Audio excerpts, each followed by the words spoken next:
आज पार्लियामेंट का प्रोसीडिंग था, तो मेरे महाराष्ट्र में से मेरे कई दोस्त आए थे उनके बच्चों के साथ, तो मैं खुद उनको लेके अकम्पनी करके 4 नंबर गैलरी में गया था। ये 4 नंबर गैलरी में ये जो बंदे बैठे थे वो 4 नंबर गैलरी में ही बैठे थे और पहले 2 रो में बैठे थे। और जैसे ही प्रोसीडिंग शुरू हुआ, कई लोगों के स्पीचेस शुरू हो गए थे।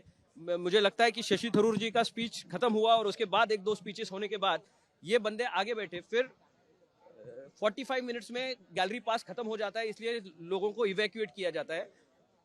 जैसे ही एक लाइन को इवैक्यूएट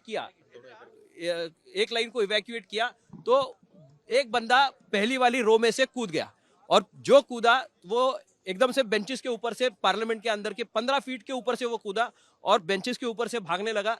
उसके जूतों में कुछ तो वो छुपा के लेके आया था। थोड़ा वो बेंचेस पे भागा तो उसने जूता निकाला। शायद हमको लगा कि जूता किसी को मारने के लिए वो निकाल रहा है या कुछ तो, लेकिन वो जूते के अंदर कुछ तो छुपा के लेके आया था, जिसको स्प्रे करने के बाद या तोड़ने के बाद सारा पीला धुआं हो गया, सब दिखना बंद हो गया और गंदी सी स्मेल आने लगी। कुछ समझ में आने से पहले ही सांसदों ने उसको दबोच लिया था और सिक्योरिटी ब्रीच इन कर गई। उसका एक साथी ऊपर गैलरी में तब भी था और फिर वो गैलरी का रेलिंग पकड़ के नीचे कूदी मारी उसने। तो ये 2 लोग कुछ तो चिल्लाते चिल्लाते अंदर कूदी मारे, लेकिन समझ में नहीं आ पा रहा था, इतना हो हल्ला था कि क्या बोलना चाहते हैं। क्या चिल्ला रहे थे? मेरे दोस्त थे और उनका परिवार था, बच्चे भी थे साथ में, उसी गैलरी में थे, और ये लोग हमारी एक चेयर छोड़ के आगे बैठे हुए थे। मतलब 25 लोग मेरे साथ थे महाराष्ट्र में से। मैं खुद, क्या हुआ, इतने सारे लोग आए हैं तो इनको गैलरी में दिक्कत ना हो इसलिए मैं दिखाने ले गया था, बिठाने ले गया था। और नया पार्लियामेंट है तो कुतूहल मेरा बढ़ गया था कि ऊपर से भी कैसे दिखता है, तो मैं खुद उनके साथ बैठा हुआ था कि समझ में आए कि ऊपर से हम लोग कैसे काम करते, कैसे दिखता है।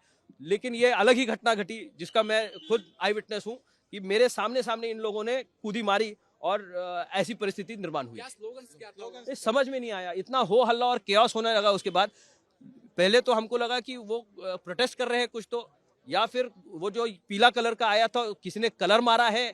जो स्मेल आने लगी, तो जैसे आप दिवाली में फटाके फोड़ते हो, फटाके के बाद की जो स्मेल होती है वैसी स्मेल कुछ तो आने लगी।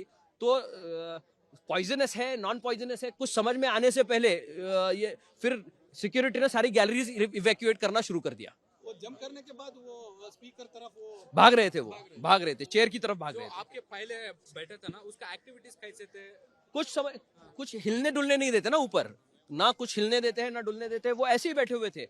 वो एकदम जहां से उसने कूदी मारी उसे कॉर्नर के हिसाब से आया था, तो वो जैसे उसको लगा कि पीछे के लोगों को निकालना बाहर शुरू किया है, तो शायद उसने अपना मन बना लिया कि अभी मैं कूदूंगा। शू के अंदर छिपा के कुछ तो लेके गया था। हाँ, ये तो अभी 5 लेवल सिक्योरिटी है यहाँ पे संसद की, लेकिन उसके बाद भी अगर कोई छुपा के कुछ अंदर ले जा सकता है, हमें तो हम देखते हैं सिक्योरिटी में पेन और पेंसिल भी, या फिर आप चिल्लर भी आपके पास हो तो वो भी अंदर ले जाना मुमकिन नहीं है। लेकिन वो शूज के अंदर कैसे लेके गया और ऐसा वो घटना कैसे कर पाया? कूद कोई भी सकता है, किसी ने अगर मन बना लिया हो कि 15 फीट से कूदना है तो कूद सकता है, लेकिन वो जो अंदर लेके गया था वो चिंता का विषय है। ಅನುಕ್ಷಣದ ಸುದ್ದಿಗಳಿಗಾಗಿ ವಿಸ್ತಾರ ಯೂಟ್ಯೂಬ್ ಚಾನೆಲ್ ಸಬ್ಸ್ಕ್ರೈಬ್ ಮಾಡಿ, ಬೆಲ್ ಐಕಾನ್ ಕ್ಲಿಕ್ ಮಾಡಿ. ಸುದ್ದಿಗಳ ಅಪ್ಡೇಟ್ಸ್ಗಾಗಿ ವಿಸ್ತಾರ ಆಪ್ ಡೌನ್ಲೋಡ್ ಮಾಡಿ.